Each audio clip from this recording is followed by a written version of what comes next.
2,975 people died as a result of Hurricane Maria or impact from Hurricane Maria, according to the Puerto Rican government. Does FEMA accept that number?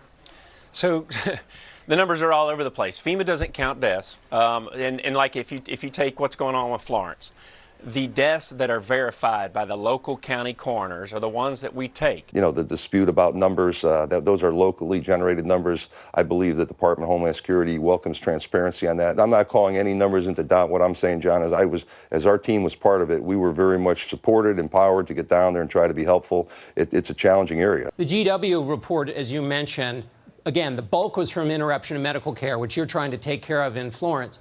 They interviewed people from FEMA to come up with that number. So who's right, the president who says those deaths didn't happen, or the FEMA officials who helped GW put together that report?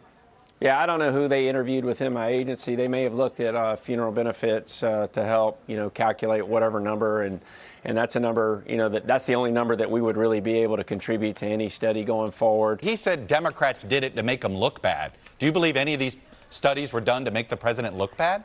Well, I mean, I don't think the studies, I don't know why the studies were done. I mean, I think what we're trying to do, in my opinion, what we've got to do is figure out why people die from direct deaths, which is the wind, the water, and the waves, buildings collapsing, which is probably where the 65 number came from. And then there's indirect deaths. So the George Washington study looked at what happened 6 months after the fact. And, what happens is, and even in this event, you might see more deaths indirectly occur as time goes on because people have heart attacks due to stress. They fall off their house trying to fix their roof. They die in car crashes because they went through an intersection where the stoplights weren't working. The other thing that goes on, there's all kinds of studies on this that we take a look at. Spousal abuse goes through the roof.